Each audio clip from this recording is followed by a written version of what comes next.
नमस्कार, आज है 28 दिसंबर और ये है अमेरिका लाइव। सबसे पहले नजर डालते हैं आज की खास खबरों पर। एफबीआई ने डेविड हेडली के प्रत्यर्पण से किया इनकार। कहा, हेडली को अमेरिका में हो सकती है 200 से 300 साल तक की सजा। क्रिसमस के दिन डेल्टा विमान में विस्फोट करने की कोशिश करने वाले अब्दुल मुतल्लब पर लगाए गए सरकारी तौर पर आरोप, साजिश के बारे में चल रही है जांच। और अफगानिस्तान पर सोवियत हमले को हुए 30 साल, उन दिनों के बारे में क्या सोचते हैं अफगानी लोग, बात करेंगे अफगानी जानकार से। वॉशिंगटन डीसी से मैं हूं वॉइस ऑफ अमेरिका का अमित श्रीवास्तव। अब खबरें विस्तार से। अमेरिकी खुफिया एजेंसी एफबीआई ने कहा है कि मुंबई हमलों के मामले में गिरफ्तार डेविड हेडली की भारत प्रत्यर्पण की संभावना कम है। इस साल अक्टूबर में एफबीआई ने लश्कर-ए-तौयबा के इशारे पर भारत और डेनमार्क पर हमले के षड्यंत्र के आरोप में डेविड हेडली को गिरफ्तार किया था। बाद में की गई जांच में उसे मुंबई हमले के षड्यंत्र से भी जुड़ा पाया गया। भारतीय अधिकारियों को यह बताया गया कि हेडली के खिलाफ चल रहे मामलों को देखते हुए उसे 200 साल से लगभग 300 साल तक की सजा भी हो सकती है, इसलिए व्यावहारिक तौर पर उसके भारत प्रत्यर्पण की संभावना कम ही है। अमेरिकी अधिकारियों ने कहा है कि दोनों देशों के बीच इस मामले पर लगातार होने वाली बैठकों में अमेरिकी स्थिति की जानकारी भारत को दे दी गई है।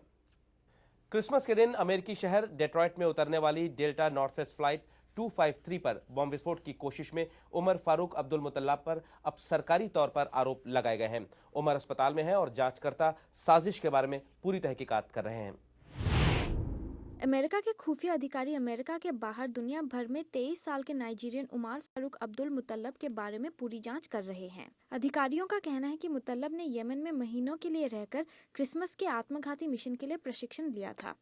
अधिकारियों का ये भी मानना है कि मुतल्लब भी उसी मौलवी अनवर अवलाकी के संपर्क में था जिसके साथ फोर्ट हुड पर हमला करने वाला आर्मी मेजर संपर्क में था। सभी सबूत हमें यमन की तरफ ले जा रहे हैं और अवलाकी पर भी। मुझे लगता है कि ये एक बहुत ही घातक संयोजन है। मुतल्लब नॉर्थवेस्ट एयरलाइंस की फ्लाइट 253 में विस्फोटक से धमाका करने की कोशिश में जल गया और उसे अस्पताल में भर्ती किया गया है। बॉम्ब विशेषज्ञों का कहना है कि बॉम्ब का विस्फोट बहुत खतरनाक होता अगर डेटनेटर असफल ना होता।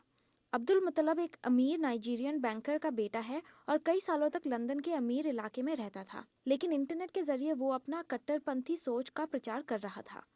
अधिकारियों के मुताबिक यूरोप और बाकी देशों में इंटरनेट के जरिए ऐसे कट्टर सोच का प्रचार बहुत बड़ा नया खतरा है। Sonali Sen, voice of America. Afghanistan में सोवियत आक्रमण को अब 30 साल हो गए हैं। 27 दिसंबर 1979 को सोवियत के विशेष फौजी दस्ते ने काबुल के ताजबेग पैलेस पर हमला किया था और उसके बाद से लगभग 10 साल तक की ये फौजें अफगानिस्तान में रहीं और फरवरी 1989 को पूरी तरह से सोवियत फौजों ने अफगानिस्तान छोड़ा। 30 साल बाद अफगानी जनता इसके बारे में क्या सोच रही है, बात करते हैं वॉइस ऑफ अमेरिका के अफगानिस्तान सेवा के कार्यकारी संपादक मतिउल्लाह आबिद से। आबिद साहब, स्वागत है आपका स्टूडियो में। 30 साल हो गए सोवियत इन्वेजन को अफगानिस्तान में, अभी क्या सोचती है पलटकर जनता जब सोचती है, उन दिनों को याद करती है? ये उन दिनों की बात है जब अफगानिस्तान में एक नॉर्मल सिस्टम चल रहा था। सरदार दाऊद खान की प्रेसिडेंसी थी, उसके बाद जो कू हो गया, सौर रेवोल्यूशन, उसकी सपोर्ट करने के लिए रशियन आर्मी आ गई अफगानिस्तान में। लोग अभी तक यही समझ रहे हैं कि उनके आने से जो हालात खराब हुए हैं अभी तक चल रहे हैं, अभी तक सामान्य नहीं हो पाया। मतलब ठहराव अफगानिस्तान की तारीख में नहीं आया है।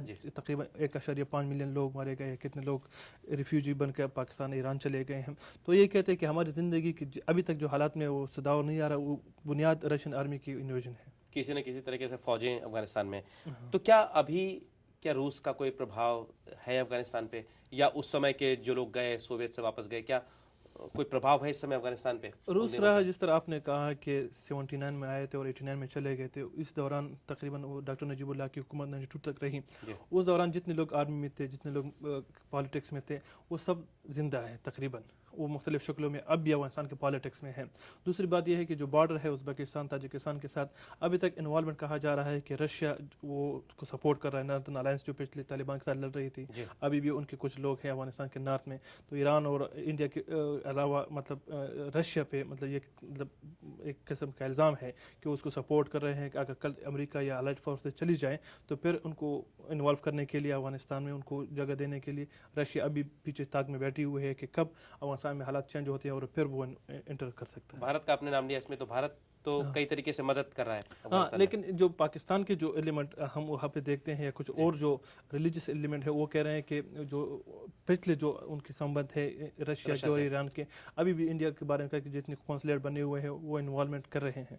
तो ये इस बात को लेके हम रशिया, ईरान और इंडिया का नाम उधर सुन सकते हैं। अच्छा, अभी साहब एक सवाल है कि फौजें तभी थी जो 30 साल पहले शुरू हुई अफगानिस्तान में, आप कह रहे हैं कि अभी तक हालात सामान्य नहीं हुए और फौजें अभी भी हैं, अब अंतर्राष्ट्रीय फौजें, अमेरिका की फौजें, नाटो सेनाओं की फौजें, तो क्या जनता दोनों की फौजों में अंतर समझती है? क्या समझती है जनता? बड़ा जो फर्क बताते हैं अफगानी, वो ये कही वो आए थे इन्वेडर एज अ जारह और कब्जा करने की नीयत के अफगानिस्तान को लेके, फिर पाकिस्तान के ऊपर एक्सपेंशन की नीयत से आए थे, इंडियन ओशन की हॉट वाटर की तरफ चले जाए। दूसरी बात यह कि एक हुकूमत सरदार दाऊद खान की गिरा के फिर कम्युनिस्ट तहरीक इस्लामी ने उनको सपोर्ट करने के लिए बाबर कारमल समेत। लेकिन अमेरिका के बारे में ये कह रहे हैं कि ये तालिबान की हुकूमत थी, जो आज़ादी उन्होंने ली हुई थी, उन लोगों के जो राइट्स थे वो उन्होंने गसब किए हुए थे, उसको लिबरेट करने के लिए अमेरिकी फोर्स आई है। अभी तक सर्वे हुआ है कि अफगानिस्तान में लोग सपोर्ट कर रहे हैं रशियन अमेरिकन फोर्सेस को। तो इन्वेडर और लिबरेटर का जो एक फर्क बताया जनता को समझ में आ रहा है कि यही मदद के लिए, सुरक्षा के मतलब लिए एक निजात दहिंदा और दूसरा उनको कब्जा करने वाले। बहुत बहुत धन्यवाद आबिद साहब हमारे स्टूडियो में आने के लिए। अमेरिका लाइव आप हमारी वेबसाइट www.voasamachaar.com पर भी देख सकते हैं। अमेरिका लाइव के बारे में अपनी राय हमें americalive@voanews.com पर भेजना ना भूलें। अमेरिका की बड़ी खबरों के साथ कल फिर मिलेंगे। नमस्कार।